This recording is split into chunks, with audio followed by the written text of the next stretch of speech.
যাদবপুর বিশ্ববিদ্যালয়ের accessible library এবং এফএসডির যৌথ উদ্যোগে আপনারা শুনছেন কোয়ারেন্টিন রিডিংস। দ্বাদশ পর্যায়ে পরিবেশিত হচ্ছে প্রমথনাথ বিশির উপন্যাস কেরি সাহেবের মুন্সি। উপন্যাসটি পাঠ করেছেন নন্দিনী সরকার। শ্রুতি গ্রন্থটি নির্মাণ করেছেন শুক্লা রায়। শুরু হচ্ছে কোয়ারেন্টিন রিডিংসের দ্বাদশ পর্যায়ে শ্রী প্রমথনাথ বিশি রচিত ইতিহাস আশ্রয়ী উপন্যাস কেরি সাহেবের মুন্সি। আজ নবম পর্ব।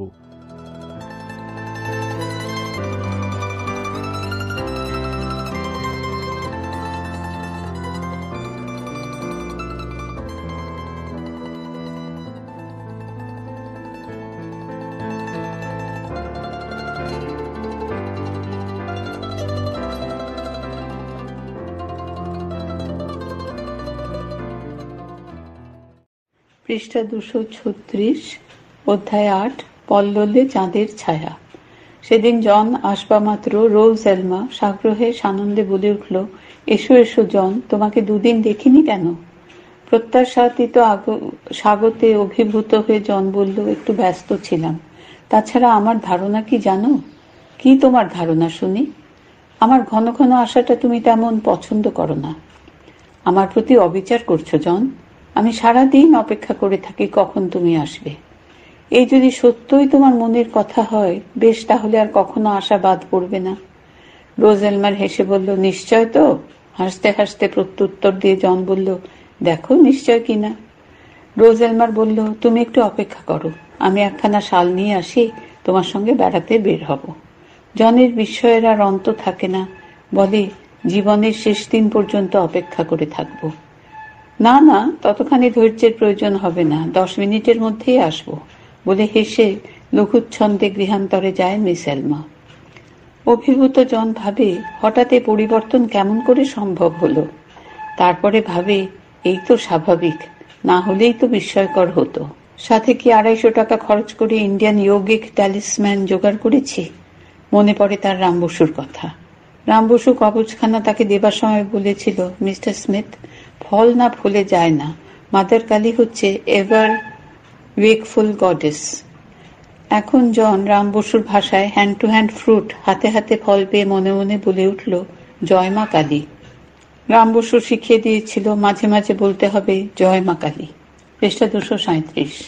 আগের দিন মন্ত্রপুত তামার কবচখানা নিয়ে রাম বসু জনের সঙ্গে দেখা করে বলল, মিস্টার স্মিথ, এর ট্যালিসম্যান অব্যর্থ, তোমার মনোবাঞ্ছা পূর্ণ হবেই। জন শুধায়, এবারে কি করতে হবে? এবারে নিয়ে গিয়ে এটা মিস এলমারের হাতে বেঁধে দাও। বিভ্রান্ত জন বলল, তা কি করে সম্ভব? এই যে বিড়ালের গলায় ঘণ্টা বাঁধার মতো। না না মুন্সি, তা কখনো সম্ভব নয়। ওরকম অদ্ভুত প্রস্তাব আমি মিস এলমারের কাছে করতে পারবো না।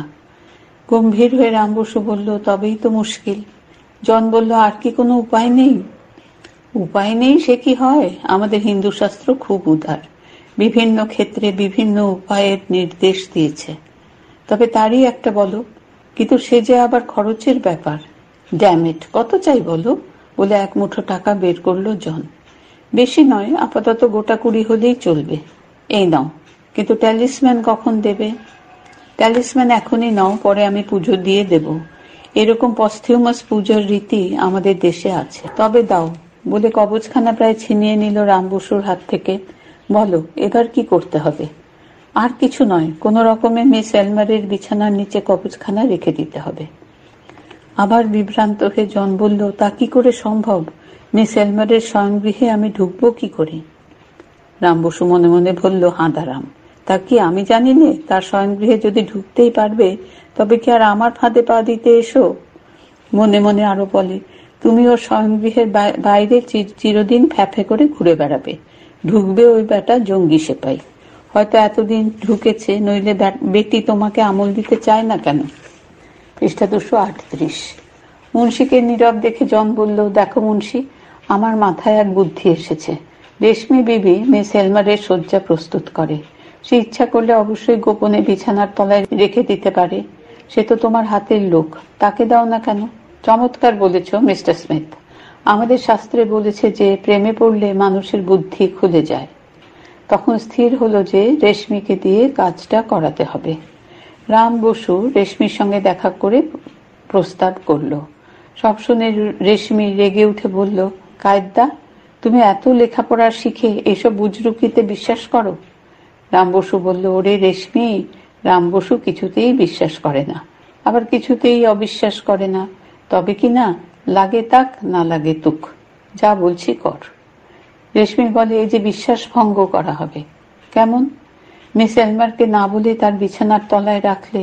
দূর বোকামে, বিশ্বাস ভঙ্গ তো দূরের কথা, সামান্য নিদ্রা ভঙ্গও হবে না। যা বলছি কর। শেষে সত্যি যদি মিস এলমার জনকে বিয়ে করতে চায়, বিয়ে করবে, তাতে তোরই বা কি আর আমারই বা কি? আমার অবশ্য কিছু নয়, কিন্তু ধরো এরপরে কর্নেল সাহেব যদি আবার তোমাকে ধরে, একটা কবচ করে দিতে। করে দেব। তখন যদি আবার মিস এলমার, তখন অবশ্য মিসেস স্মিথ কর্নেলকে বিয়ে করবার জন্য ক্ষেপে ওঠে। করবে কর্নেলকে বিয়ে, ক্ষতিটা কি? ওদের কতবার করে ডাইভোর্স আর বিয়ে হয় জানিস নাকি? কিন্তু তখন মিস্টার স্মিথের কি অবস্থা হবে ভেবে দেখেছ? রেশমির কথা শুনে রাম বসু হো হো করে হেসে উঠল। কামেক্ষে ঝড় হলো, কাক মরল ময়না কাঁদিতে, সেই রকম কথা বলছিস যে? আচ্ছা, জনের অবস্থা যদি তখন খুব খারাপ হয়, তখন তুই না হয় কণ্ঠী বদল করে ওকে বিয়ে করিস। এই বলে আবার হেসে উঠল রাম বসু। পৃষ্ঠা 239। কি যে বলছো কায়েদদা, থামো। আচ্ছা থামছি, এখন বল কবচটা নিবি কি না? কিছুক্ষণ নীরব থেকে হঠাৎ বলে উঠল, দাও। যেমন বলেছি ঠিক ঠিক করিস, শিয়রের দিকে বিছানার তলায়। আচ্ছা তাই হবে। রাম বসু চলে গেলে রেশমি স্থির করলো যে কখনো সে বিশ্বাস ভঙ্গ করবে না, কখনো সে মিস এলমারের বিছানার তলায় কবচ রাখবে না। তারপর মনে মনে বলল, আর ওই বোকা হাদা মানুষটা বিয়ে করবে কিনা মিস এলমারকে? নিজের পৌরুষে যখন কুলোল না, তখন আন তাবিজ আন কবজ, যত সব বুজরুকি। না, কখনোই এমন হীন কাজের মধ্যে আমি নেই। এইভাবে সংকল্প স্থির করে নিজ শয়নগৃহে প্রবেশ করলো আর কবচটা নিজের বালিশের তলায় চাপা দিয়ে রেখে বলল, আপাতত থাকুক এখানে, আর যাই হোক মিস এলমারকে আমি বিপন্ন করতে পারবো না। তাবিজ কবচের ফলে অনেক সময় মানুষ মারা যায়। এমন 3-4টি ঘটনা ঠিক সময় বুঝে মনে পড়ে গেল তার হঠাৎ। রেশমি বেশ নিশ্চিন্ত ছিল, কিন্তু জনের অপ্রত্যাশিত সাদর অভ্যর্থনায় তার আপদমস্তক বিষিয়ে উঠল। বিস্ময়ে ও তিক্ততায় তার মন গেল ভরে। জন ও মিস এলমারের প্রীতিপূর্ণ আলাপের অন্তরায়িত পটভূমিতে দাঁড়িয়ে বারংবার সে মনে মনে বলতে লাগলো, ওহ সব্বাই এমন, ওহ সব্বাই এমন। সব্বাই বলতে কে কে আর এমন বলতে কি কি, বিচার করবার মতো মনের অবস্থা তখন তার ছিল না। নিজের ভদ্রাসন নিলাম নহবতে উঠে বিক্রি হয়ে যাচ্ছে দেখলে ধীর মস্তিষ্কে বিচার করতে পারে কয়জন? জন ও রোজ এলমার বেড়াতে বেরিয়ে গেলে যতক্ষণ তাদের দেখা যায় দেখল চেয়ে রেশমি। সাপে কাটা মানুষ যেমন একদৃষ্টে চেয়ে দেখে ভয়াল সাপটার দিকে, তারপরে এক ছুটে সরে গিয়ে বের করে নিল কবচটা, হাতের চাপে দিল সেটাকে চেপটিয়ে, তারপর ধীরে ধীরে এগিয়ে গেল বাড়ির প্রান্তে পুকুরটার ধারে। পৃষ্ঠা 240। সবলে ছুড়ে দিল সেই দীর্ণ কবচ গভীর জলের দিকে। যা। রেশমি ফিরে এসে দেখে অপেক্ষা করছে কর্নেল রিকেট। সে আভূমে নত হয়ে সেলাম করল। মিস এলমার কোথায়? বেড়াতে বেরিয়েছে। একাকী? না, সঙ্গে কে গিয়েছে? Mister Smith. তার সঙ্গেই তো যায় মিস এলমার। সে কি কথা, গতকাল পর্যন্ত আমি তো গিয়েছি তার সঙ্গে। তবে আজ থেকেই শুরু হলো। এ কেমন হলো? জানিয়েছিলাম যে আমি আসবো। হয়তো সেই জন্যই আগে বেরিয়েছে। কি জন্য? তোমাকে এড়াবার জন্য? অসম্ভব। সম্ভব তো হলো। মধুর সঙ্গে বিন্দু বিন্দু বিষ মিশিয়ে দিতে মেয়েরা কেমন পারে। মধুর অধরে কঠিন কথা কোমল অঙ্গুলিতে হীরের অঙ্গুরিয়ের মতো কেমন শোভা পায়। কর্নেলের আত্মম্ভরিতায় আঘাত পড়ায় তার কাণ্ডজ্ঞান লোপ পেয়েছিল, নতুবা বুঝতে পারত সামান্য একজন পরিচারিকাকে এমন করে জেরা করা ভদ্রতা সম্মত নয়। কার বেশি আগ্রহ দেখলে? রেশমি একটু ভেবে বলল, দুজনেরই সমান মনে হলো। কখন ফিরবে জানো? বোধহয় রাত হবে। কেমন করে জানলে? গায়ের শাল নিয়ে গিয়েছে। পেজের নিচে লেখা আছে বাড়ির প্রান্তে পুকুরটা, সে পুকুরটা এখনো বর্তমান। পৃষ্ঠা 241। টকবক করে ফুটছিল কর্নেল, পায়চারি করছিল ঘরের মধ্যে। আমার সম্বন্ধে কিছু বলল না, অনেক সময়ে উদাসীনতাটাই খারাপ। রাইট। ময়দানের দিকে গিয়েছে? না, বনের দিকে। তারপরে প্রায় স্বগতভাবে একটু নিরিবিলি চায় বোধ করি। হেঁটে গিয়েছে? হ্যাঁ। গাড়ি ছিল না? ছিল। তবে গেল না কেন? নিতান্ত নির্বিকারভাবে রেশমি বলল, কোনো কোনো সময়ে তৃতীয় পক্ষের উপস্থিতি বিড়ম্বনাজনক। রাইট। আজ ছবিখানায় ফুল দেখছি না কেন? আজ ফুল অন্যত্র শোভা পাচ্ছে। কোথায়? শীঘ্র বলো। মিস্টার স্মিথের বুকে। কে দিল? দিতে একজন মাত্রই পারে। আমি স্কাউন্ড্রেলটাকে দেখে নেব বলে সগর্জনে ছুটে বেরিয়ে গেল কর্নেল রিকেট। রেশমি জানলা দিয়ে দেখতে পেল কর্নেলের বগি গাড়ি নক্ষত্র বেঁকে ছুটে বেরিয়ে গেল বেরিয়াল গ্রাউন্ড ধরে পূব দিকে। রোজ সেলমার ফিরে এসে শুধালো, কর্নেল এসেছিল নাকি? রেশমি বলল, এসেছিল। আমার জন্য কি অপেক্ষা করেছিল? না। অপেক্ষা করতে বলেছিলে কি? আর অপেক্ষা করতে বলে কি হবে? পৃষ্ঠা 242। রেশমির কথার ভঙ্গিতে কিছু বিস্মিত হয়ে এলমার শুধালো, কেন? কেন আর কি? মনে হলো তুমিও চাও না, আর খুব সম্ভব মিস্টার স্মিথও বিরক্ত হবে। কি আশ্চর্য! আমিই বা চাই না কেন, আর মিস্টার স্মিথই বা বিরক্ত হবে কেন? কোনোদিন তো কর্নেলকে উপেক্ষা করে তোমরা বেরিয়ে যাও না, তাই মনে হলো। হঠাৎ চমক ভাঙল এলমারের। সে বলে উঠল, ও বুঝেছি, তুমি ভেবেছ আমি মিস্টার স্মিথকে ভালোবাসি। আমার ভাবায় কি আসে যায়, কর্নেল তাই মনে করেছে। কর্নেল একটি গোয়ার, আর তুমি একটি নির্বোধ। সে তো বরাবরই আছে, নূতন করে মনে পড়াবার কারণ কি? মনে পড়াবার কারণ এই যে আজ সকালে দেশ থেকে কবির একখানা চিঠি পেয়েছি। নিরানন্দ মুখে রেশমি বলল, বড় আনন্দের কথা। আগে সবটা শোনাই, তারপরে উত্তর দিও। জন আর কর্নেলের কথা কবিকে খুলে লিখেছিলাম। উত্তরে কবি লিখেছে যে কর্নেলের মতো লোকের জন্য চিন্তা করিনে, ওদের হাতে সবসময় একাধিক তীর থাকে, ওরা জন্ম তীরন্দাজ লোক। তোমার কাছে প্রত্যাখ্যাত হলে ভগ্ন হৃদয় হয়েও মরবে না, সমান উৎসাহে অন্য লক্ষ্যে তীর নিক্ষেপ করতে শুরু করবে। চিন্তা করি অপর লোকটির জন্য যার নাম লিখেছ জন স্মিথ। সংসারে মুষ্টিমেয় একদল লোক আছে যারা জন্মপ্রেমিক। স্মিথ সেই দলের। ভালোবাসার প্রত্যাখ্যান ওদের কাছে মৃত্যু তুল্য। ভালোবাসতে ওকে যখন পারবেই না, অন্তত একটু আদর যত্ন আত্মীয়তা করো। কবি লিখেছে ওটা ভালোবাসার বিকল্প নয় জানি, তবু ওর বেশি তোমার হাতে তো নেই। সংসারে অনেক সময় চরম ধন জোটে না, তখন তার কাছাকাছিটা নিয়ে সন্তুষ্ট থাকা ছাড়া উপায় কি? এই পর্যন্ত ধীরে ধীরে বলে রোজ এলমার কিছুক্ষণ নীরব হয়ে থাকলো। তারপরে আবার শুরু করলো, কবির কথায় আমার চৈতন্য হলো, তাই আজ জনকে নিয়ে একটু বেড়াতে বের হলাম। এর মধ্যে ভালোবাসা টাসা নেই। পৃষ্ঠা 243। তোমার তো এতদিনে বোঝা উচিত, সংসারে আমার একমাত্র যে ভালোবাসার লোক, ওই তার ছবি। যদি আমি কখনো কাউকে বিয়ে করি, তবে ওকেই করব। রোজ এলমারের কথার আন্তরিকতায় রেশমির বুকের ভার নেমে গেল। সে স্বাভাবিকভাবে বলল, মিস এলমার, আমাকে ক্ষমা করো। এর মধ্যে ক্ষমা করবার কি আছে? তুমি তো কোনো অন্যায় করনি, বড়জোর ভুল বুঝেছ। রেশমি বিদায় হচ্ছিল, এমন সময় এলমার বলল, সিল্কেন লেডি, আমি লক্ষ্য করেছি যে তুমি জনকে সহ্য করতে পারো না। আর কিছু না হোক, সে আমার বন্ধু বলেও অন্তত তাকে সহ্য করা তোমার কর্তব্য। রেশমিও বলতে পারত, মিস এলমার, তুমিও আমাকে ভুল বুঝেছ। সেই রাত্রে বিছানায় শুয়ে সুখতন্দ্রালীন জন যখন কালীঘাটের কালীর উদ্দেশ্যে শত শত স্যালিউটেশন জানাচ্ছিল, মনে মনে যখন বলছিল যে হিন্দু শাস্ত্রের ইয়োগিক রাইটস সব অব্যর্থ, নতুবা এমন হ্যান্ড টু হ্যান্ড ফ্রুট কি রকমে ফলল। আগের দিন রোজ ছিল উদাসীন, আজ সে প্রায় তার কণ্ঠলগ্ন।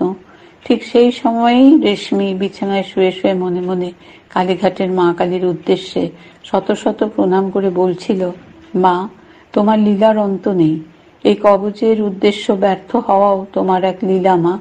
হঠাৎ ভুল বুঝে তোমার উপর অবিশ্বাস করেছিলাম বলে অবোধ সন্তানের অপরাধ নিও না মা, নিও না। এরকম কত কথা মনে মনে বলতে বলতে সুখনিদ্রায় কখন সে অভিভূত হয়ে পড়ল। রেশমির এই বিচিত্র মনোভাবের কারণ কি? সে কি মনে মনে জনকে ভালোবেসে ফেলেছে? জন ও তার মধ্যে দুস্তর অবস্থা ভেদে তা কি সত্যই সম্ভব? যদি সত্যই সম্ভব না হয় তবে কেন চাঁদের ছায়া পড়ে পল্ললে? পৃষ্ঠা 244, অধ্যায় 9, পৃথুলা। রাম বসু সুধায়, নরুর মা, তোমার শরীরটা যেন ভালো দেখছি নে। ভাঙা কাসর অধিকতর কর্কশ রবে বেজে ওঠে, কেন আমাকে কি রাম সিং পালোয়ান হতে হবে নাকি?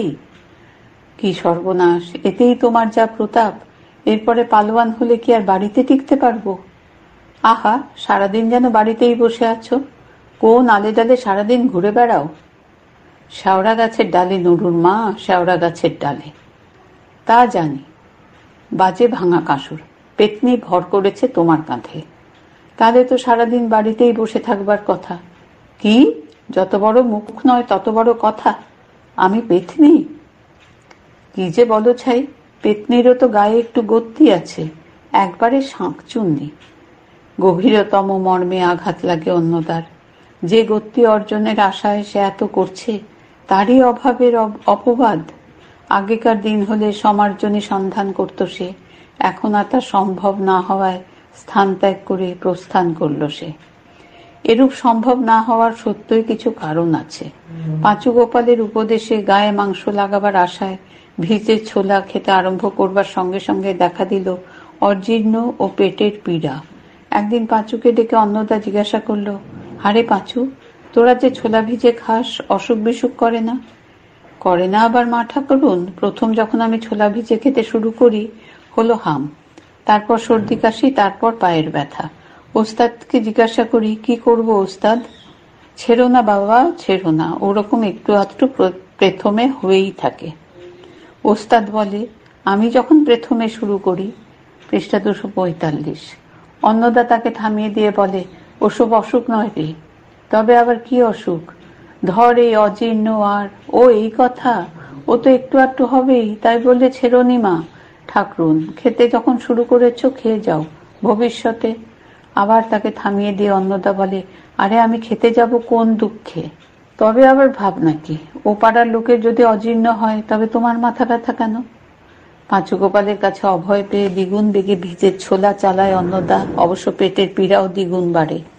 মাঝে মাঝে সন্দেহ হয় তার মনে, বুঝি মুষ্টি যোগে ফল ফলছে না, বুঝি আরো একটু রোগা হয়ে গিয়েছে।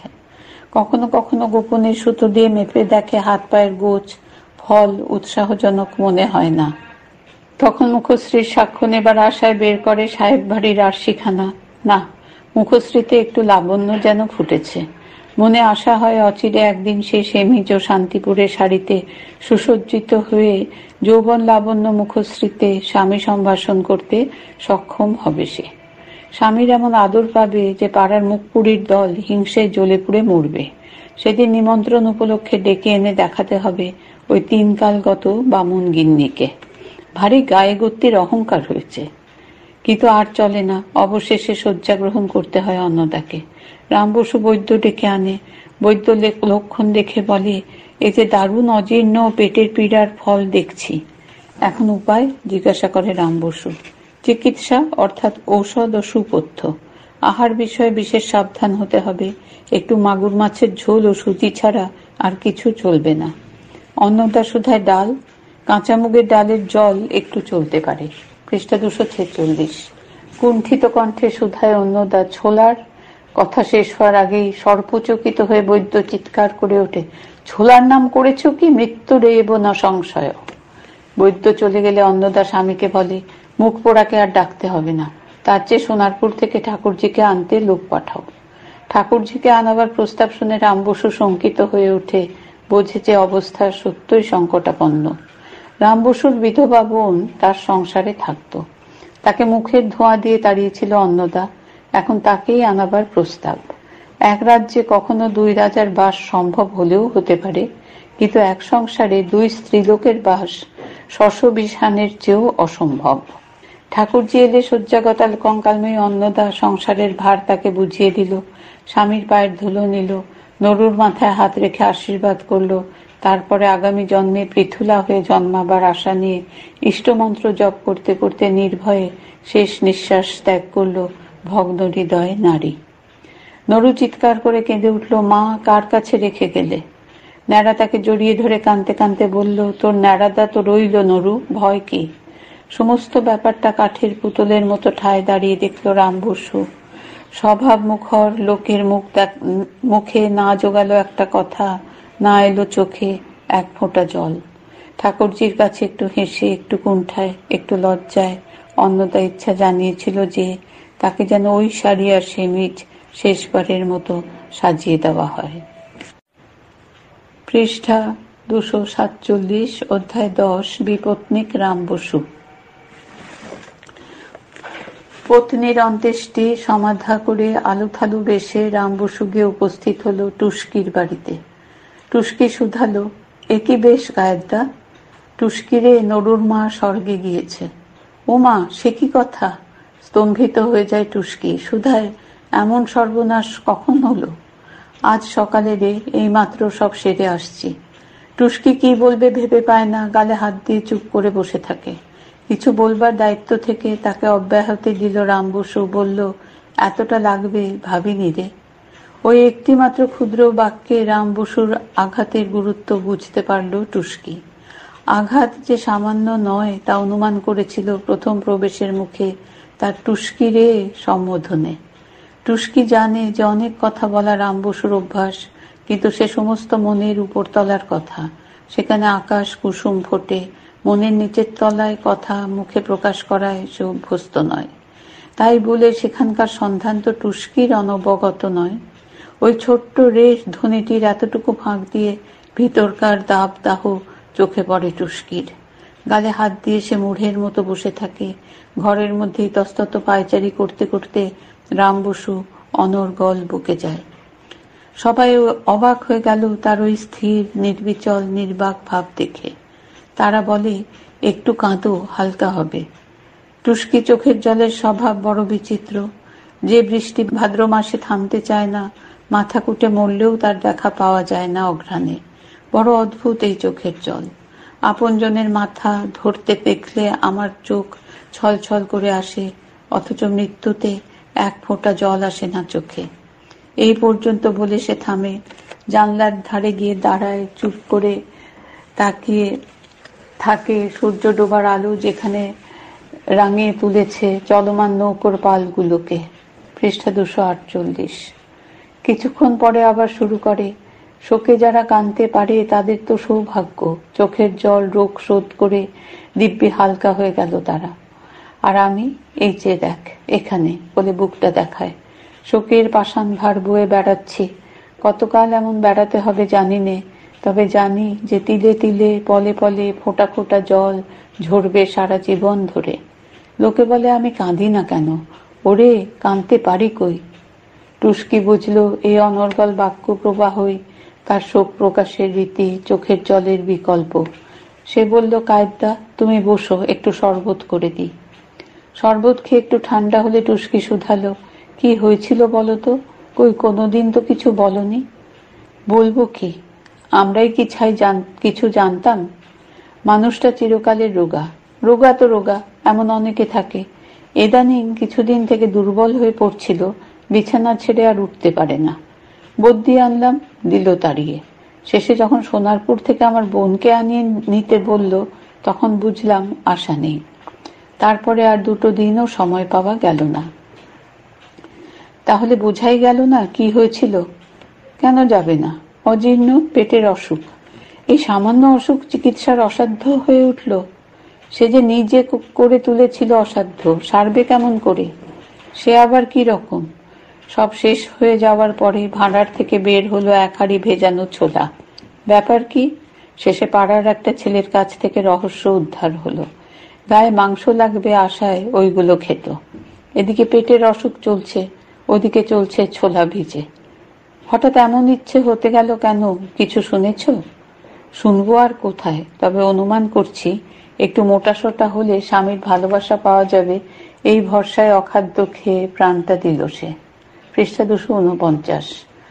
পরে পায়ে পায়ে টুস্কির সম্মুখে এসে দাঁড়িয়ে 2 আঙুলে তার গাল টিপে ধরে বলল, তোরা এক অদ্ভুত জাত টুস্কি, স্বামীর ভালোবাসা পাওয়ার জন্য সব করতে পারিস। টুস্কির চোখ ছলছল করে উঠল। টুস্কির চোখে জল দেখে এতক্ষণে প্রথম জল এলো রাম বসুর চোখে। রাম বসুর কথাই যথার্থ, বড় বিচিত্র স্বভাব চোখের জলের। সন্ধে হয়ে এসেছিল, বাতি জ্বলল ঘরে, শাক বাজলো, কাঁসর ঘণ্টা বাজলো মদন মোহন তলায়। হঠাৎ রাম বসু বলে উঠল, টুস্কি, আজ এখানে থাকবো। বিস্ময় চেপে রেখে টুস্কি কুণ্ঠিত ভাবে বলল, আজ না থাকলে হয় না? না না, আজই বিশেষ দরকার।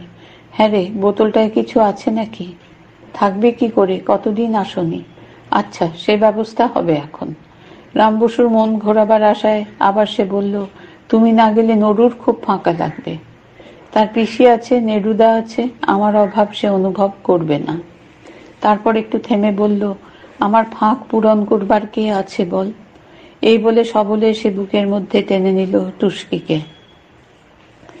মৃত্যুর পরে মানুষের চৈতন্য যদি নির্মল ও সর্বব্যাপী হয়, তবে অবশ্যই অন্নদা খুশি হতো। এই মুহূর্তে তার স্বামীর আলিঙ্গনাবদ্ধা নারী টুস্কি নয়, দেহান্তরে সে নিজেই। তার পরজন্মের আশা ফেলে আসা জন্মে সার্থক হয়ে উঠল। পৃথুলা রূপে সন্নিবিষ্ট হল সে স্বামীর বক্ষে। রাত্রে আহারের পর টুস্কি বলল, এবারে তোমার খুব অসুবিধা হবে কায়েদদা, তাই না? রাম বসু বলল, এক কথায় এর কি উত্তর দেব বল? এক কথায় না হয় নাই দিলে, বুঝিয়ে বলো না। তবে তাই বলি শোন, অসুবিধা হবে এবং হবে না। টুস্কি বলল, কথা একটার বেশি হলো বটে, কিন্তু বুঝতে পারলাম না কিছু। পারবি না জানি, বুঝিয়ে দিচ্ছি। স্ত্রী স্বামীকে টেনে রাখে কিসের জোরে বলতো? পৃষ্ঠা 250। ভালোবাসার জোরে। ওটা বোকা মেয়ের মতো কথা হলো। হ্যাঁ, ভালোবাসা দিয়ে পুরুষের মনের দরজাটা খোলে বটে, কিন্তু ওই পর্যন্ত। টুস্কি শুধায়, তারপরে অশিক্ষিত পটুতায় ধীরে ধীরে তিলে তিলে দিনে দিনে স্বামীর ছোটখাটো দৈনন্দিন অভ্যাসগুলো জেনে নিয়ে তার অজ্ঞাত সারে সেগুলো পূরণ করে তাকে অসহায় করে তোলে। সময় মতো গাড়ু গামছা এগিয়ে দেওয়া, সময় মতো দাঁতনটি ভেঙে দেওয়া, স্নানের তেল, স্নানের পরে ধুতি, আহারের বিশেষ পছন্দের ব্যঞ্জন হাতে তুলে দিয়ে দিয়ে নিজের উপর নির্ভরশীল করে তোলে স্বামী। সহস্র অভ্যাসে সূক্ষ্ম সূক্ষ্ম বিনা সুতোয় বাঁধা পড়ে বনের বিহঙ্গ। তখন খাঁচার দরজা খোলা পেলেও আর বাইরে যেতে মন সরে না তার। যে স্ত্রী স্বামীর অজ্ঞাত সারে এই কাজটি করতে পারে সে সাধী। যে স্বামী অনায়াসে এই অবস্থায় আত্মসমর্পণ করে সে সুখী। আর ভালোবাসা শুধায় টুস্কি। ওরে হাবা মেয়ে, ভালোবাসার প্রাণ বড় দুর্বল। তার পাখা আছে, পা নেই। সংসারে তার মতো অসহায় আছে অল্পই। তবে যে স্বামী স্ত্রীর মধ্যে ভালোবাসার কথা শুনি, অশ্বত্থামার দুধ বলে পিটুলি খাওয়ার কথা শুনিসনি? চুপ করে থাকে টুস্কি। চুপ করে রইলি যে বড়? সবই তবে ভুল? কিছুই ভুল নয়। স্বামী স্ত্রীর মধ্যে অভ্যাসের বশ্যতার ওই সম্বন্ধটাই বা তুচ্ছ কি? কিন্তু আসল প্রশ্নের তো উত্তর পেলাম না। তোমার সুবিধা অসুবিধার কথা বলো। আমি চিরকাল দূরে দূরে থেকেছি, অভ্যাসের দাস হয়ে পড়িনি। সেই জন্যই তার রাগের অন্ত ছিল না আমার উপরে, কাজেই সেদিক থেকে আমার হওয়ার কথা নয়। তবে তবে আর কি, এতদিন দেখছিস আমাকে, বুঝতে পারিসনি? পৃষ্ঠা 251। আমি নিজের দুঃখ একরকম করে সইতে পারি, কিন্তু সেই দুঃখটা অপরের ঘাড়ে পড়তে দেখলে অসহ্য বোধ হয়। ছেলেটার কান্নাকাটি, ঘর ধরে খাঁ ভাব, অসুবিধা ওইখানে। কায়েদদা, তুমি বড় পাষাণ হৃদয়। সে কথা একবারে মিথ্যা নয়। সংসারে আমার মন থাকলে এতদিনে দুর্দৈবের ভারে ভেঙে পড়তাম। তবে তোমার মন কোথায়? খান কতক বই পেলে সব ভুলে যাই। বাড়ি থেকে পালিয়ে গিয়ে শোভাবাজারের রাজবাড়ির গ্রন্থাগারে গিয়ে ঢুকি, এক মুহূর্তে সব ভুলে যাই। প্রসঙ্গ বন্ধ করবার আশায় টুস্কি বলল, বেশ করো, ভুলে যাও। এখন দয়া করে ঘুমোও দেখি। রাত অনেক হলো না? হলো বই কি। শোন, এখন দিন কতক তোর বাড়িতেই থাকবো। পাড়া পড়শিদের ঘ্যান ঘ্যান বড় অপছন্দ করি। ভালোই তো, থেকো। পরদিন বিকালে ঘুরে এসে রাম বসু বলল, তোর এখানে থাকা হলো না টুস্কি। হঠাৎ আবার মত বদলালো কেন? কেরি সাহেবের চিঠি পেয়েছি, অবিলম্বে দেখা করতে লিখেছে। আবার মালদো যাবে? মালদো কোথায়? সাহেবরা চলে এসেছে শ্রীরামপুরে। কিন্তু এমন জোর তাগিদ কেন, সেটা গিয়ে শুনবো। আসবে কবে? গিয়ে পৌঁছবার আগে তা বলি কেমন করে? কবে রওনা হচ্ছ? আগামীকাল, আর দেরি নয়। টুস্কি দুঃখ করে বলল, নরু তাহলে একবারে একলা পড়ল। পৃষ্ঠা 252। একলা কেন? নাড়া রইল, দুটিতে বেশ মিলেছে। তোমার সংবাদ পাবো কি করে? পাবি না বলে ধরে রাখ, পাস তো ভালো। নাড়াকে বলে দিয়েছি মাঝে মাঝে এখানে এসে দেখা করে যেতে। আজকের রাতটা তো এখানে থাকছো, আর কোথায় থাকবো বল? কেরির আকস্মিক আমন্ত্রণে সত্যই খুব আনন্দিত হয়েছিল রাম বসু। স্ত্রী বিয়োগের দুঃখদায়ক পরিস্থিতি থেকে দূরে যাওয়া সম্ভব, এটা প্রধান কারণ হলেও আরো কারণ আছে। কেরির জ্ঞান চর্চার আবহাওয়া তার জীবন ধারণের পক্ষে অপরিহার্য হয়ে উঠেছিল। কলকাতায় সেই অভাবটাই তাকে পীড়িত করেছিল প্রতি মুহূর্তে। অবশ্য কেরির চিঠিতে যতই আনন্দিত হোক, সে বিস্মিত হয়নি একটুও। সে জানত অচিরে কেরির আহ্বান এসে পৌঁছবেই। সে বুঝে নিয়েছিল কেরির পক্ষেও সে সমান অপরিহার্য হয়ে উঠেছে। শ্রীরামপুরে গেলে কতকাল আর রেশমির সঙ্গে দেখা হবে না ভেবে সে তখনই রওনা হয়ে গেল রাসেল সাহেবের কুঠির দিকে। কোথায় যাচ্ছে জানালো না টুস্কিকে। রাম বসু জানত রেশমির স্মৃতি ছোট্ট একটি কাঁটার মতো বেঁধে টুস্কির বুকে। রাম বসু ভাবে, অকারণে দুঃখ দিয়ে কি লাভ। পৃষ্ঠা 252, অধ্যায় 11, শ্রীরামপুরে পুনর্মিলন। শ্রীরামপুরের ঘাটের কাছে ডেনমার্ক ট্যাভার্ন। কেরি সেখানে খোঁজ করতে রাম বসুকে লিখেছিল। ডেনমার্ক ট্যাভার্নে পৌঁছতেই কেরি দৌড়ে এসে রাম বসুকে ধরল। ওয়েলকাম মুন্সি, ওয়েলকাম, আমি জানতাম তুমি আসবেই। কেরি উৎসাহে চিৎকার করে ডাকে, মিস্টার মার্শম্যান, মিস্টার ওয়ার্ড, শিগগির এসো, আমাদের বন্ধু মিস্টার বসু এসেছে। কেরির আহ্বানে পাশের ঘর থেকে বেরিয়ে আসে ওয়ার্ড আর মার্শম্যান। তারপরে পরিচয়, করমর্দন ও সৌজন্যের পালা শুরু। রাম বসু দেখে ওয়ার্ড আর মার্শম্যান দুজনেরই বয়স অল্প, 30-এর 2-4 বছরের উপর, তার অধিক নয়। পৃষ্ঠা 253। কেরি বলে, মুন্সি, আমি তোমার সবিশেষ পরিচয় এদের দিয়েছি, এদের পরিচয় দিই। তারপরে একটু থেমে বলে, এদের পরিচয় মুখে আর দেব কি, ক্রমে প্রকাশ পাবে। এদের আগমনে আমার শক্তি শতগুণ বেড়ে গিয়েছে। আমরা জোর কদমে ছাপাখানার কাজ শুরু করে দিয়েছি। রাম বসু শুধায়, কিন্তু তোমরা কলকাতা থাকতে শ্রীরামপুরে আস্তানা গাড়লে কেন? এসব কাজের জন্য কলকাতাই প্রশস্ত। তাই তো ইচ্ছে ছিল এদের, কিন্তু মাঝখানে এক ভ্রান্তি বিলাস ঘটে যাওয়ায় এখানে বাস করা ছাড়া আর গত্যন্তর রইল না। এমন কি ভ্রান্তি বিলাস ঘটতে পারে যাতে এমন হওয়া সম্ভব? তবে খুলে বলি, বলে কেরি। এদের জাহাজ কলকাতায় পৌঁছবার আগে সেখানকার কাগজে ছাপা হলো যে কয়েকজন পেপিস্ট পাদ্রী আসছে। লেখা উচিত ছিল ব্যাপটিস্ট, কিন্তু লেখা হয়ে গেল পেপিস্ট, কিনা পোপের চেলা, রোমান ক্যাথলিক। তুমি নিশ্চয় জানো যে কলকাতার খ্রিস্টীয় সমাজ প্রোটেস্ট্যান্ট খ্রিস্টান। রোমান ক্যাথলিক গুরু পোপের চেলাদের বড় ভয় তাদের। তখনই সরকারি হুকুম বের হলো যে ওরা যেন কলকাতায় নামতে না পারে। অগত্যা তাদের নামতে হলো শ্রীরামপুরে। এই শহর ইংরেজ কোম্পানির অধীন নয়, ডেনমার্কের রাজার রাজত্ব। এখানকার খ্রিস্টীয় সমাজ সাদরে এদের বরণ করে নিল। কিন্তু এই সামান্য ভুল কি সংশোধন করা যায় না? শুধায় রাম বসু। মুন্সি, ভুল বড় মারাত্মক বস্তু, আর সবচেয়ে মারাত্মক ছাপার ভুল।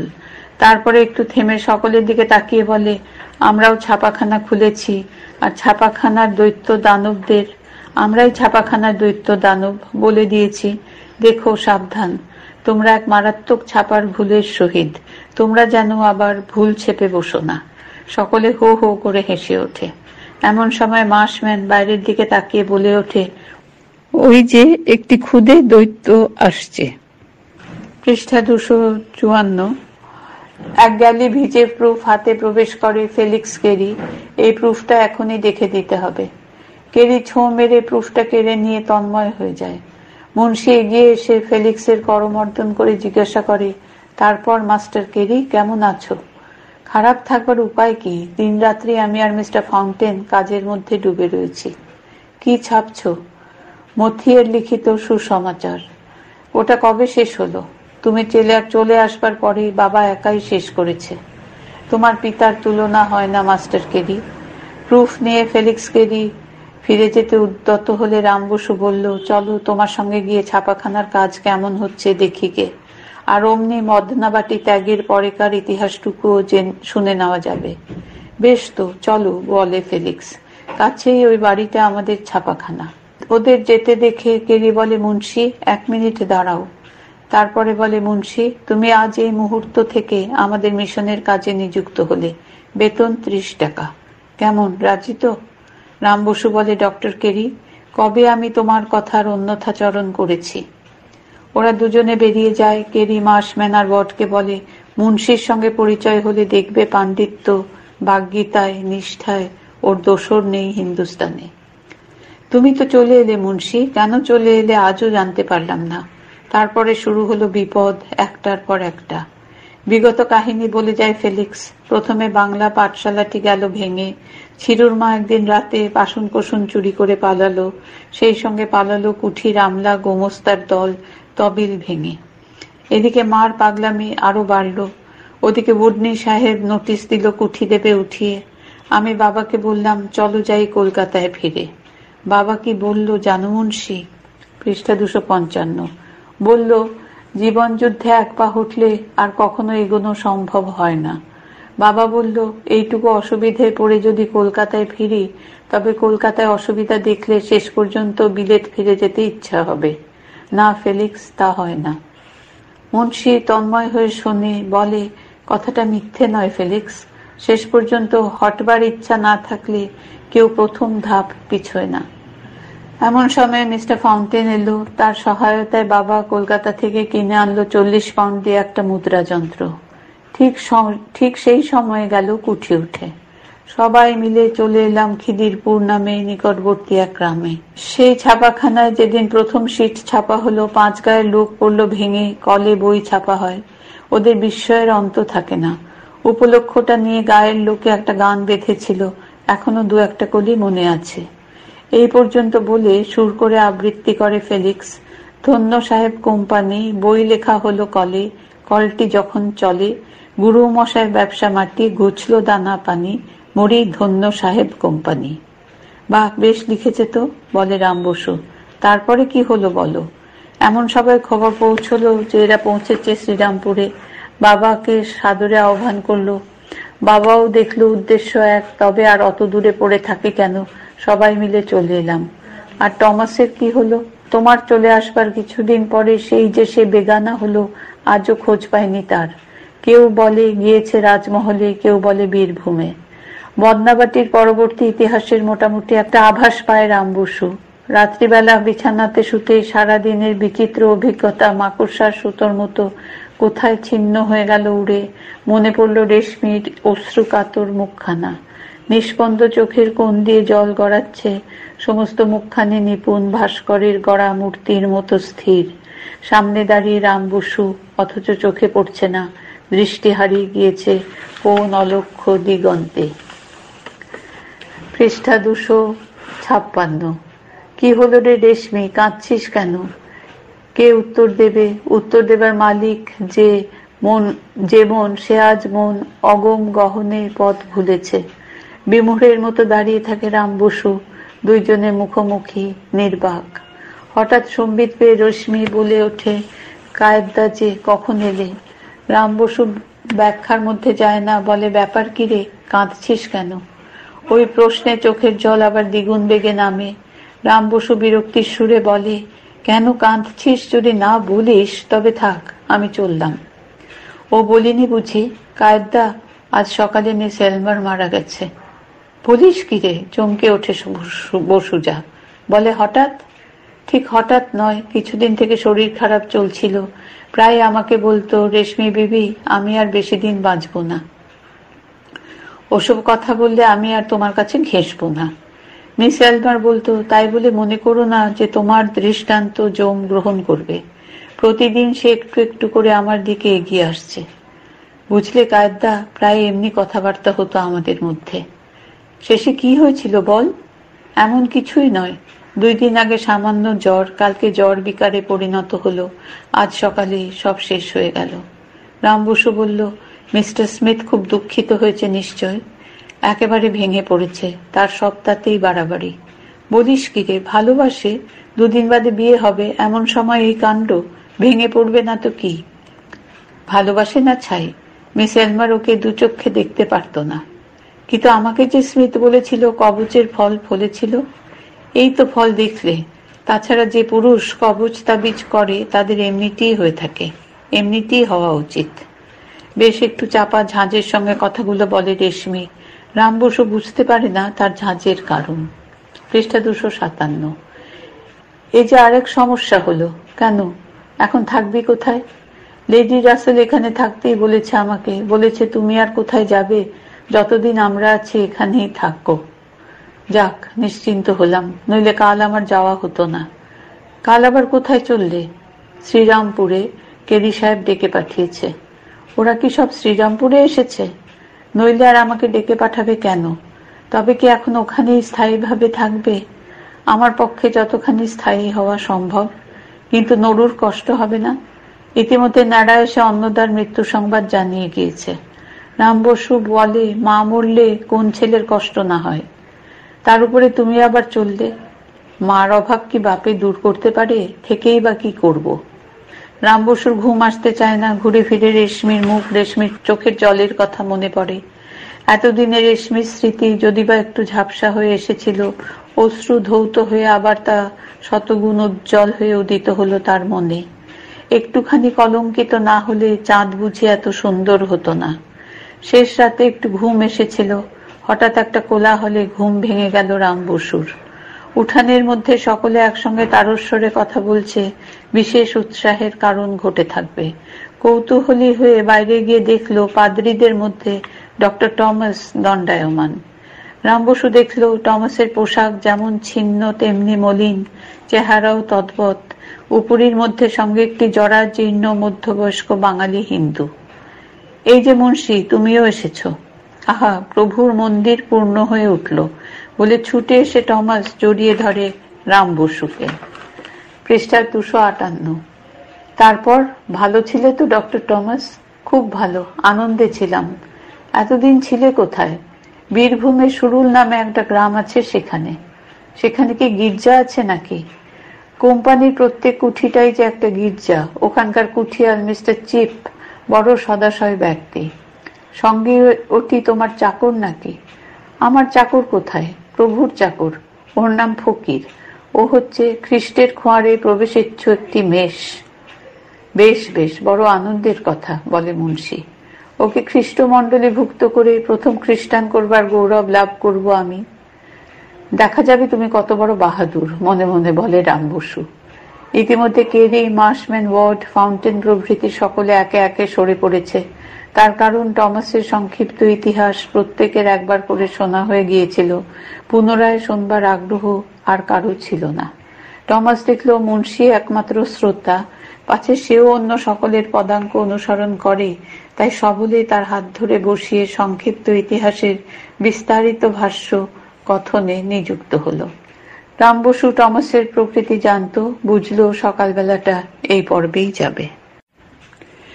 পৃষ্ঠা 258, অধ্যায় 12, উদ্দেশ্য তীর্থ দর্শন। চণ্ডীবক্সী রেশমির দিদিমা মোক্ষদা বুড়িকে হাতে হাত করে নিয়ে রেশমির নামীয় বিষয় আশয় জোত ব্রহ্মত্র বাড়িঘর দখল করে বসেছিল।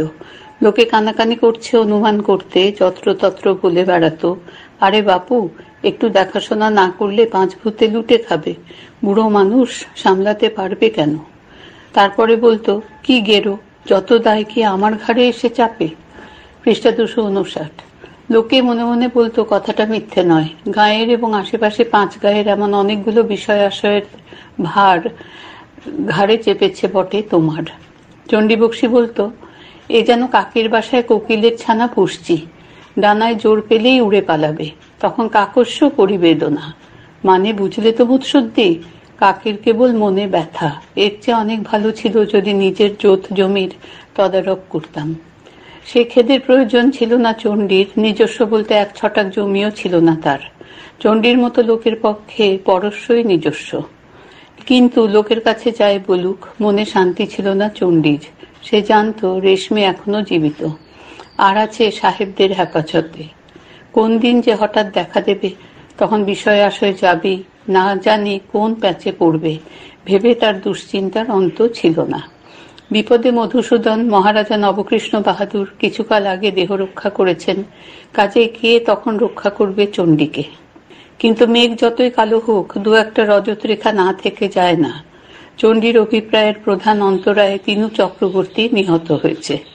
গায়ের লোকে আজও বুঝতে পারেনি তিনুর হত্যাকাণ্ডের রহস্য। কেবল চণ্ডী ঠিক অনুমান করেছিল। অসৎ লোকের ধূর্ত না হলে চলে না, সাধু সজ্জনেরই নির্বোধ হওয়া সাজে। চণ্ডী বুঝেছিল যে তিনু চক্রবর্তী তার অভিপ্রায় জানতে পেরে রেশমিকে রক্ষা করবার উদ্দেশ্যে গিয়েছিল বজরায়। অন্ধকারে শত্রু মিত্র একাকার, মরতে মরল তিনু। এটাকেও যে সে বিধাতার অভিপ্রায় বলে ব্যাখ্যা করত। সে বলতো, মৃত্যুঞ্জয় মৃত্যুঞ্জয় তার দুষ্কর্মের প্রধান সঙ্গী। বলো দেখি এটা কেমন করে ঘটল? আমি যদি অন্যায় কাজ করতে গিয়েই থাকি, মরা উচিত ছিল আমার, মরল কেন তিনু? লোকে বলে সাহেব অন্ধকারে গুলি চালিয়েছিল। বাবা মৃত্যুঞ্জয়, অন্তর্যামীর চোখেও কি আলো অন্ধকার আছে?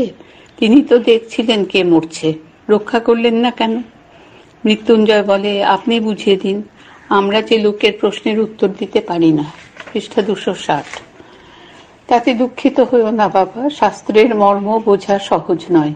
তারপরে বেশ শাস্ত্রালোচনার উপযুক্ত শান্ত সংযত ভাবে উপবেশন করে বলে, গীতায় শ্রী ভগবান কি বলেননি যে পরিত্রাণায় ও সাধনাম বিনাশায় চ দুষ্কৃতাম সম্ভবামি যুগে যুগে।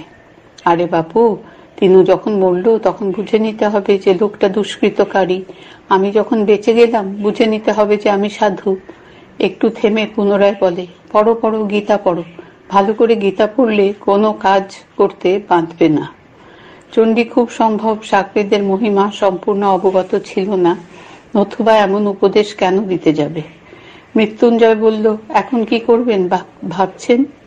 একবার কলকাতা যেতে হবে। কলকাতায় কেন? আমার মনে হচ্ছে ছুরিটা ওখানেই গিয়েছে। সেখানে সাহেবে মুখ শোকাশুকি, কতদূর কি গড়ালো একবার সরেজমিনে দেখে আসা ভালো। জানোই তো, ক্ষেত্রে কর্ম বিধিয়তে। আর কাকে সঙ্গে নেবেন?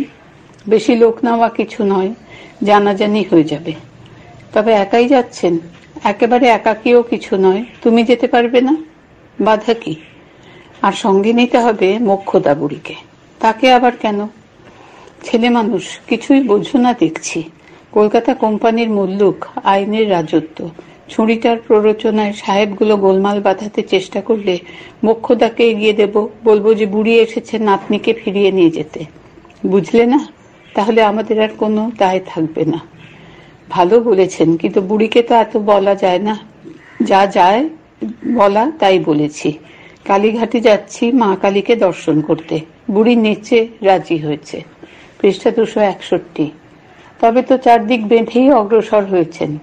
অগ্রসর আর কোথায় হলাম, এখনো তো জোড়ামো গায়ে বসে আছি। যাও, তুমি গিয়ে গোছগাছ করে নাও, কাল সকালেই বেরিয়ে পড়ব। পরদিন সকালে মোক্ষদাকে নিয়ে চণ্ডী আর মৃত্যুঞ্জয় কলকাতায় রওনা হয়ে গেল। লোকে বলা বলি করলো, চণ্ডী মুখে কটু কাটব্য করলেও মনটায় সাদা। বুড়িকে নিয়ে তো গেল কালীঘাটে, একা যেতে তার কি বাধা ছিল?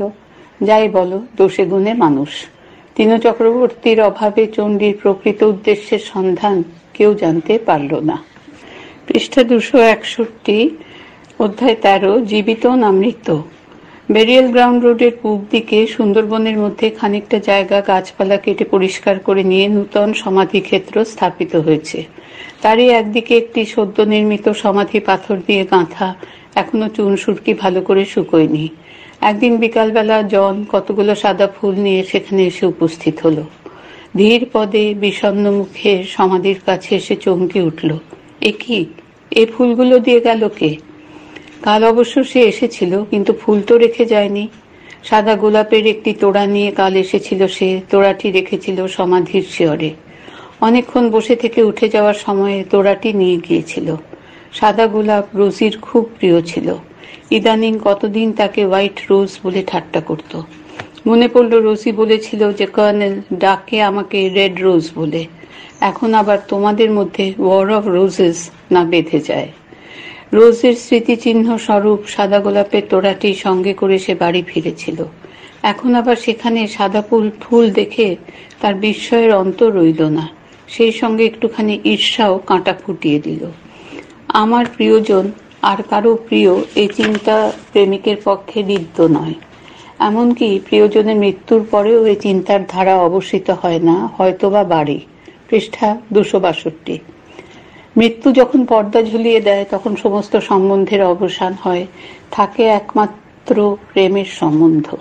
এই সম্বন্ধ অপর কোনো জীবিত মানুষ স্মরণ করে রেখেছে প্রেমিকের পক্ষে তা অসহ্য। তার মনে একবার বিদ্যুতের কষা আঘাত করে গেল, কর্নেল নয় তো। তখনই আবার মনে পড়ল, না, কর্নেল রোজির মৃত্যুর দিনেই আড়াইমণি মিস স্পেংলারের কাছে আত্মসমর্পণ করেছে। অবশ্য কর্নেলের পক্ষে যতখানি আত্মসমর্পণ সম্ভব, এ তার নিজের চোখে দেখা। যখন সবাই রোজ এলমারের মৃতদেহের সঙ্গে সমাধি ক্ষেত্রের দিকে যাচ্ছিল, তখন কর্নেলকে দেখা গেল নবলব্ধ প্রিয়তমাকে নিয়ে জুড়ি গাড়ি হাঁকিয়ে যেতে। পাষণ্ডটা নামল না, একটু থামল না, এমনকি একবার টুপিটাও তুলল না। সবাই মনে মনে তাকে ধিক্কার দিল, কিন্তু সত্যি কথা বলতে কি, জনের মনে কেন যেন আনন্দ হলো। ওহ, এবার বেশ প্রমাণ হয়ে গেল তোমার প্রেম কতটা সত্য। মৃত্যুর কাছে চালাকি খাটে না। সে ভাবল, তবে এ ফুল কে দিয়ে গেল? কাল যখন এসেছিল ছিল না এ ফুল। তবে সেই অজ্ঞাত ব্যক্তি আরো পরে এসেছিল, অর্থাৎ প্রায় সন্ধ্যাবেলা। তারপরে ভাবল, যেই দিক ক্ষতি কি, কর্নেল যে দেয়নি এই তো যথেষ্ট। ফুলগুলো সমাধির শিয়রে রেখে সে মূঢ়ের মতো বসে রইল। এমন সময় পিছনে পত্র মর্মরে পদশব্দ শুনে চমকে পিছনে চাইল। রেশমি, হাতে লাল ফুল। এক মুহূর্তে ফুলের রহস্য পরিষ্কার হয়ে গেল তার মনে। জন উঠে দাঁড়ালো। রেশমি বিবি, তুমি? হ্যাঁ মিস্টার স্মিথ। তুমি কাল এই ফুলগুলো দিয়ে গিয়েছিলে? হ্যাঁ মিস্টার স্মিথ। আমি ভাবছিলাম আবার কে এলো। এলেই বা ক্ষতি কি, মৃত্যুর কাছে তো রেষারেষি চলে না। অবশ্য চলে না, তাছাড়া তোমার সঙ্গে আমার রেষারেষি বা হতে যাবে কেন? দাঁড়িয়ে রইলে যে, ফুলগুলো দাও, বসো। রেশমি ফুলগুলো সমাধির শিয়রে সাজিয়ে দিয়ে বসল। লাল ফুল রেশমির ফুলে আর জনের ফুলে মেশামেশি হয়ে গেল। মৃতকে কি লাল ফুল দেয় রেশমি বিবি? পৃষ্ঠা 263। মিস এলমার মরেছেন এ কথা আমার মন মানতে চায় না। হায়, যদি তা সত্য হতো। সত্য হতে বাধা কি, সবই তো মনের ব্যাপার। ফাল্গুনের হাওয়ার দমক বড় বড় বনস্পতিগুলোর মধ্যে চাপান দীর্ঘ নিঃশ্বাসের মতো হু হু হয়ে করে ওঠে। নানা ফুলের মিশ্র গন্ধ ছড়িয়ে দেয় অব্যক্ত অস্পষ্ট আকুতি। হাজার পতঙ্গের চঞ্চল পাখা অদৃশ্যের উত্তরীয় প্রান্তের মতো হঠাৎ গায়ে এসে ঠেকে, আর অলক্ষ্য ঘুঘুটা একটানা বিলাপের রশি নামিয়েই চলেছে অতলের তল সন্ধান করে। কথা ফুরিয়ে গিয়েছে অনেকক্ষণ দুজনের। দুজনে মূঢ়ের মতো বনের রহস্যের দিকে তাকিয়ে নির্বাক বসে থাকে। মৃত্যুর কাছে মুখরতার স্থান নেই। রেশমি কি ভাবছিল কেমন করে বলবো, তবে জনের আর্তভাব ফুল দিয়ে আগমন বোধ করি তাকে খুশি করেনি। কাল যখন সে দেখলো যে সমাধিতে কারো ফুলের চিহ্ন নেই, সে নিশ্চয় জানতো জন ছাড়া ফুল দেওয়ার লোক আর কেউ নেই। তখন মনে মনে বেশ একটু খুশি হয়েছিল। নিজের মনকে বোঝাতে চেষ্টা করেছিল যে ভালোই হলো, মৃত্যুর পরে নিঃশপথন অধিকার সে পেয়েছে মিস এলমারের। কিন্তু খুশি কি কেবল সেই জন্যই? হয়তো মনের নিচের তলায় আরো একটা কারণ ছিল। জনের আর কোনো টান নেই মিস এলমারের উপরে, নইলে মৃত্যুর দুদিন পরেই এমন করে ভুলে যেত না সমাধির শিয়রে দুটো ফুল নিতান্ত নিষ্পরেও দিয়ে থাকে। আজকে জনকে দেখে মনে লাগলো তার খোঁচা, তবে দেখছি ভোলেনি। ভাবলো, ভালোই তো, এত শিগগির ভোলা কি শোভন? আবার ভাবলো, দুটো ফুল দেওয়া নিতান্ত সামাজিক প্রথা, ওর সঙ্গে ভোলা না ভোলার কোনো সম্বন্ধ নেই। মিস্টার স্মিথ, তুমি কি আজই প্রথম এলে? না রেশমি বিবি, গতকালও এসেছিলাম। তবে ফুল দাওনি কেন? এনেছিলাম সাদা গোলাপ, সমাধির শিয়রে ঠেকিয়ে ফিরিয়ে নিয়ে গেলাম। সাদা গোলাপ আমার প্রিয়ার বড় প্রিয় ছিল। সমাধির ফুল কি ফিরিয়ে নিয়ে যায়? কেন? মৃত্যুর দান ফিরিয়ে নিতে নেই। পৃষ্ঠা 264। এই তো তুমি এখনই বললে যে রোজিকে তুমি মৃত ভাবতে পারো না। তুমি তো পেরেছ দেখছি। কেমন করে জানলে? তোমরা পুরুষরা প্রেয়সী মরলে নিতান্ত দুঃখিত হও না। চমকে উঠে জন বলে, সে কি কথা? তরুণতর প্রেয়সীর সন্ধানে সুযোগ পাও তোমরা। রেশমি বিবি, তুমি যেমন কোমল, তোমার কথাগুলো তেমনি কঠিন। খুশি হলো মনে মনে রেশমি, বলল, তোমাদের মনকে আঘাত করতে পারে এমন কঠিন কথা মেয়েদের অজ্ঞাত।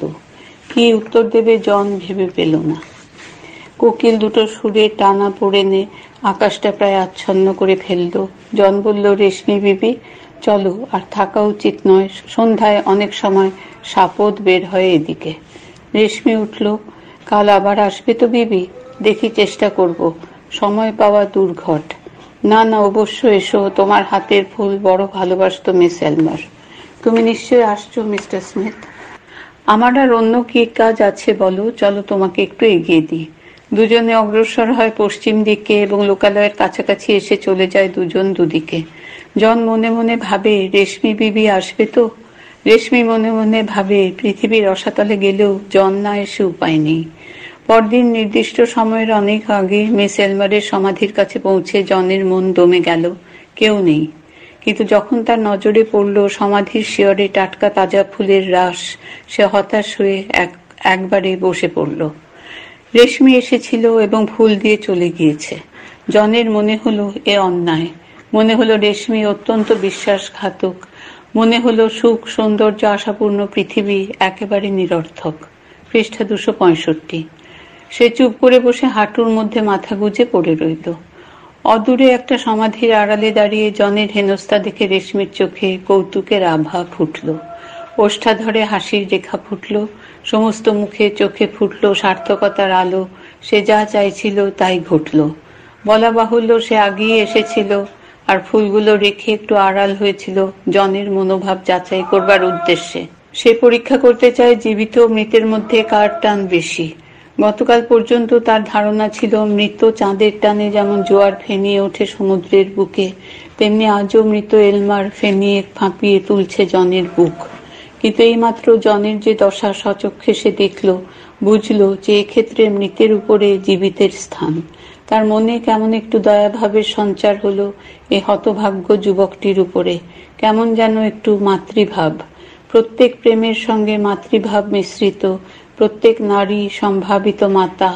এই অর্থে নিতান্ত বালিকাও অত্যন্ত বয়োজ্যেষ্ঠ পুরুষের চেয়ে জ্যেষ্ঠতর।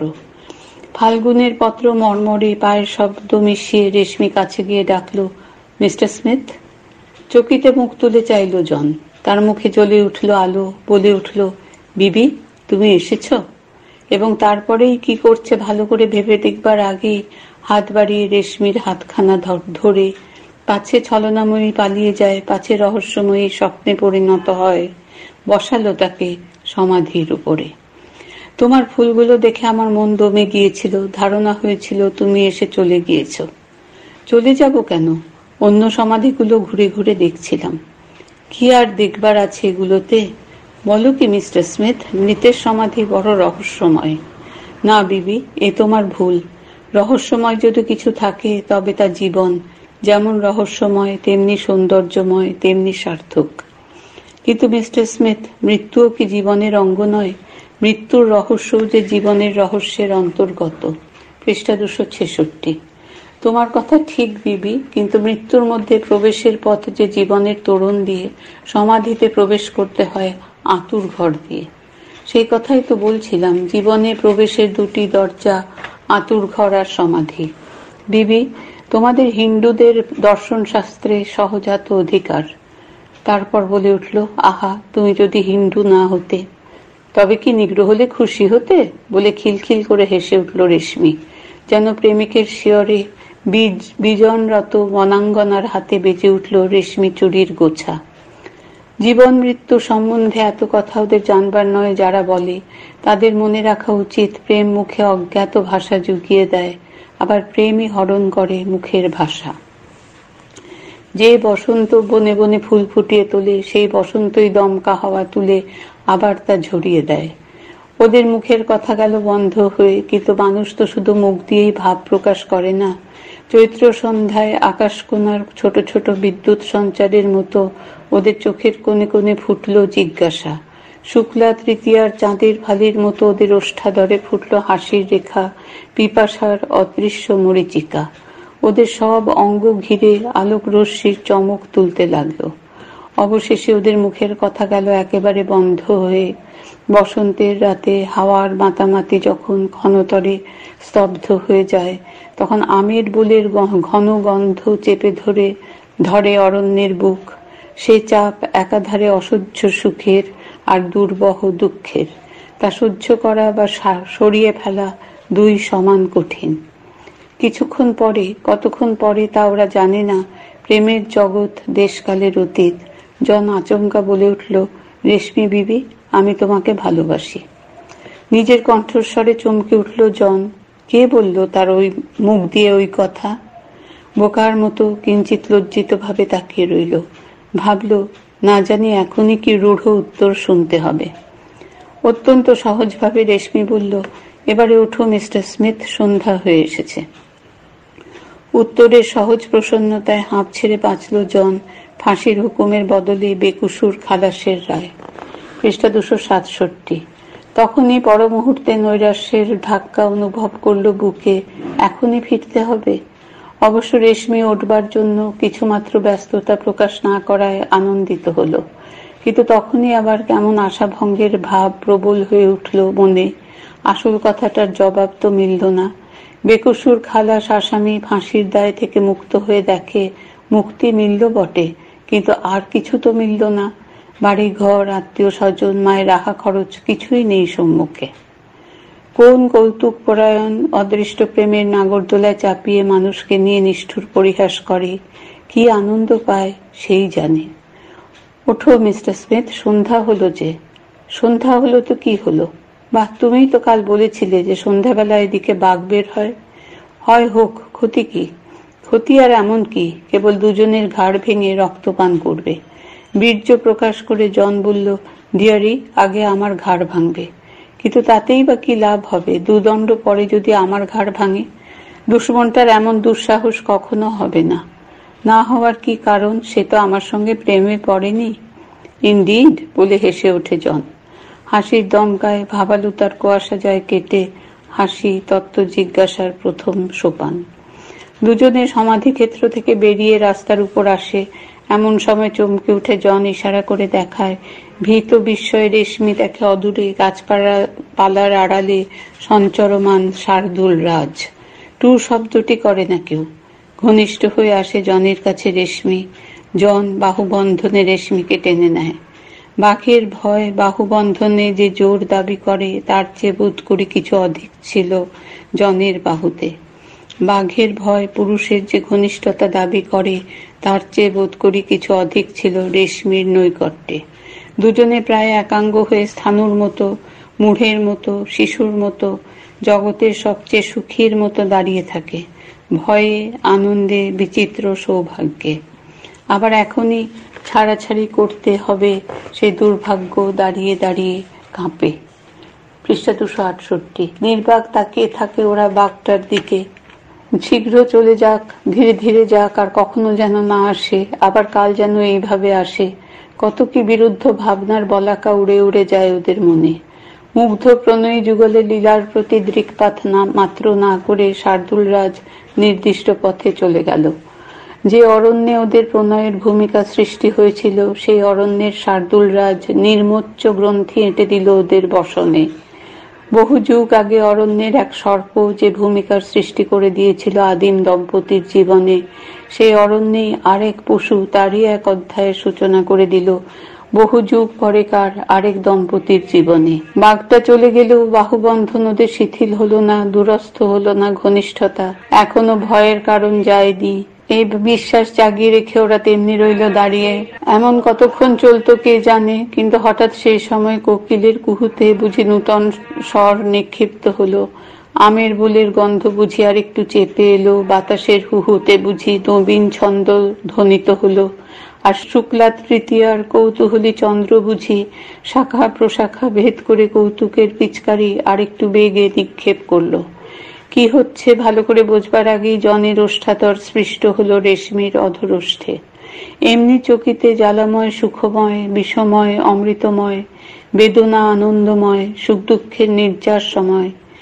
বন্যোজ্জ্বল অগ্নিময় অভিজ্ঞতার সুতীব্র সুদীর্ঘ শুল আমূল নিহিত হল রেশমির সত্তায়। সে এক ঝটকায় নিজেকে ছিনিয়ে নিয়ে বেগে ছুটে গেল বাড়ির দিকে।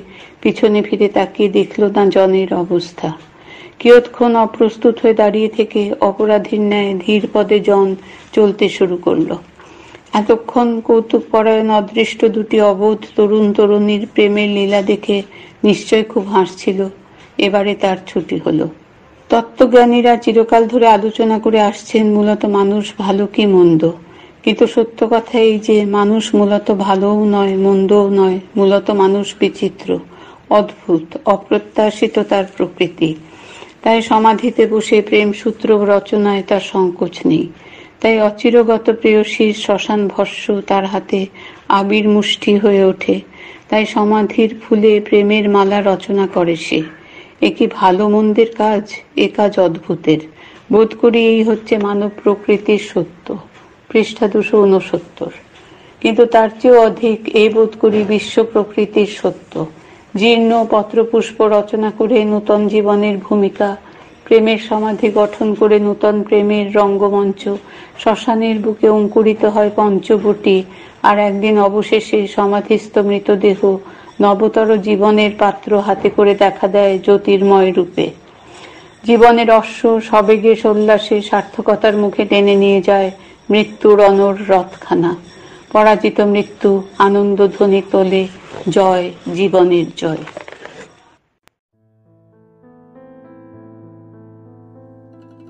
শুনছিলেন শ্রী প্রমথনাথ বিশি রচিত কেরি সাহেবের মুন্সি উপন্যাসটির আজকের পর্ব। গ্রন্থ পাঠে নন্দিনী সরকার, শ্রুতিগ্রন্থ নির্মাণে শুক্লা রায়।